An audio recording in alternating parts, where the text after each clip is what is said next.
இன்றே டவுன்லோட் செய்து உங்கள் ஃபேவரட் ஷோக்களை என்ஜாய் பண்ணுங்க. ஹலோ மேடம், நீங்க சொன்ன மாதிரியே அந்த பொண்ணு கிட்ட பேசிட்டு வந்துட்டேன்.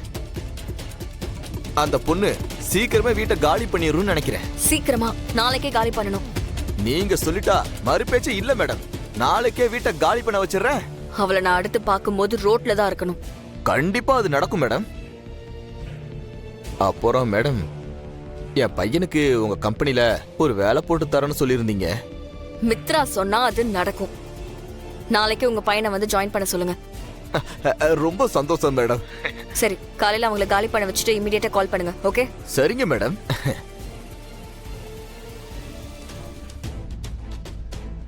என்ன மித்ரா, ஹாப்பி தானே? பாரதிக்கு இது பத்தாதுனா வேற ஏதாவது பண்ணணும்.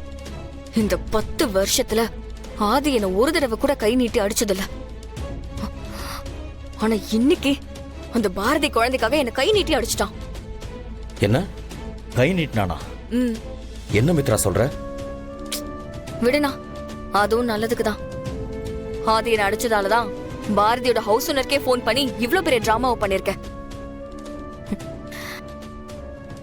இது நடந்ததாலதான் ஆதிய அவரோட வாயாலே அமெரிக்காவுக்கு போலான்னு சொல்ல வச்சிருக்கேன். எல்லாம் நல்லதுக்குதான். All is well. ஐயோ, முதல்ல இந்த சந்தோஷமான விஷயத்த பாரதி கிட்ட உடனே ஷேர் பண்ணி ஆகணுமே. ஏன்னா ஏன் சந்தோஷம் தான் அவ கவலை.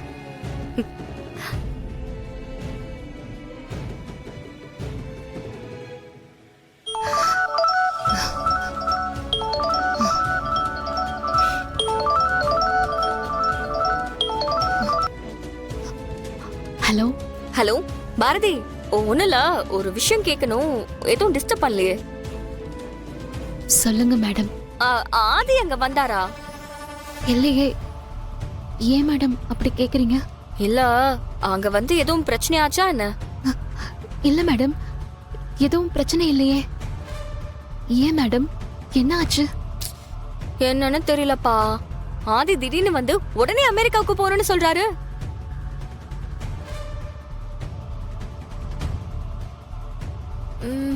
பாக்குறதுக்கு வேற ரொம்ப அப்செட்டா இருந்தாரா. அவர்கிட்ட போய் எதுவும் கேட்க முடியல. அதான் உனக்கு கால் பண்ண. பாரதி, ஹலோ பாரதி, கேக்குதா? கேக்குது மேடம். ஆதி சார் எப்போ மேடம் அமெரிக்கா போறாரு? எவ்வளவு சீக்கிரம் டிக்கெட் கிடைக்குதோ அவ்வளவு சீக்கிரம் போயிடலான்னு சொன்னாரு. போயிட்டா அங்கே செட்டில் ஆயிருவோம். மேரேஜ கூட அங்கே பண்ணிக்கலாம்னு பிளான் பண்ணிருக்கோம். சரி சரி, நீங்க பாருங்க, நாம அப்புறம் பேசலாம்.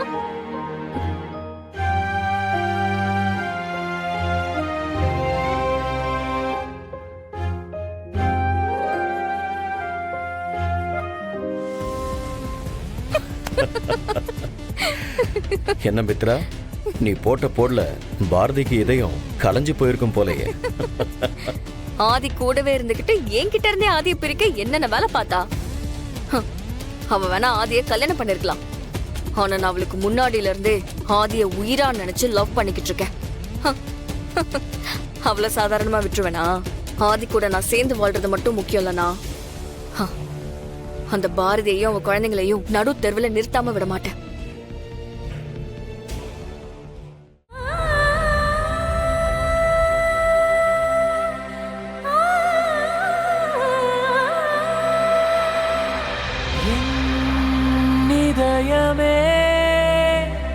கடனாக கடனாக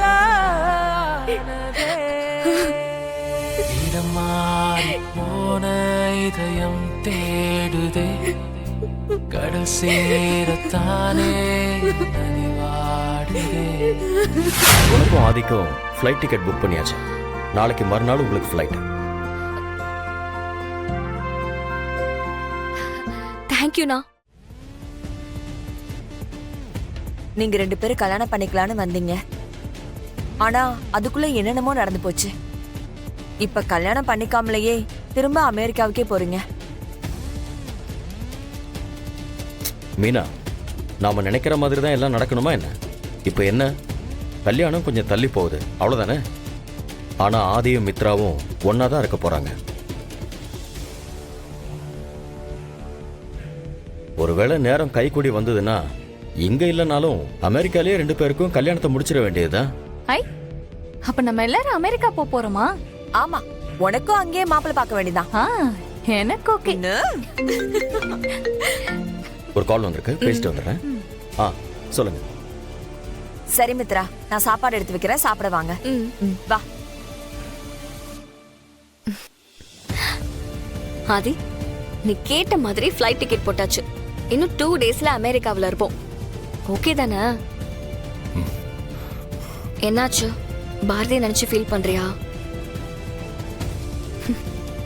தெரியும், பாரதி ஃபேமிலியோட ரொம்ப அட்டாச்சா இருக்க. சோ அவங்க நிலைமையை நினைச்சு உனக்கு ரொம்ப கவலையா இருக்கு, அதானே? சரி, கவலைப்படாத. நம்ம எங்க இருந்தாலும் அவங்க நல்லா இருப்பாங்க. நம்ம பாத்துக்கலாம். You don't worry, okay?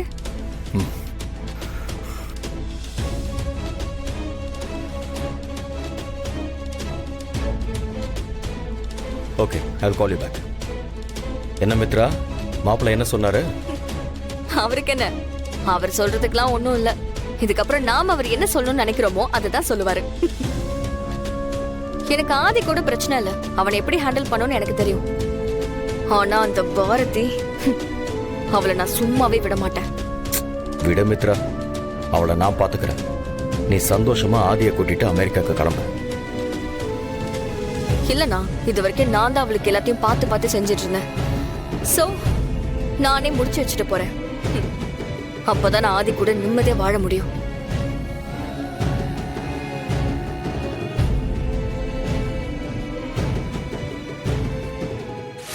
அவ்வளோதான் மனோ. பாண்டி, நான் வீடு கிடைச்ச உடனே சொல்றேன். அது வரைக்கும் பொருள்லாம் கொஞ்சம் ஷெட்ல இருக்கட்டும். ஓகே மனோ. பாண்டி, பசங்க உன் கடையிலேயே இருக்கட்டும். பாவம் வெயில்ல அலைய வைக்க வேணாம்.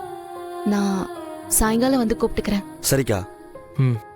தமிழ், ஆதித்யா, அட்டகாசம் பண்ணாம மாமா கூட ஒழுங்கா இருக்கணும்னு. ஓகே மனோ. கூட்டிட்டு போடா சரி பாண்டி, பாத்துக்கோ. வா. ஜாக்கிரதை. வர மனோ. சரி.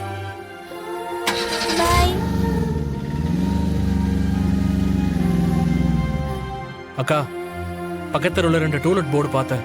போய் பார்த்துட்டு வந்துடலாம் வாக்கா. வாங்கம்மா.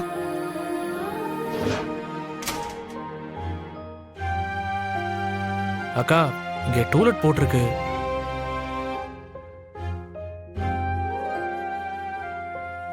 நீங்க அந்த கோகிலா வீட்டுக்கு பக்கத்துல இருந்தவங்க தானே? ஆமாக்கா. பா, உங்களுக்கு வீடு இல்லப்பா. உங்க அக்கா நடவடிக்கை ஏதோ சரியில்லைன்னு கேள்விப்பட்டேன்.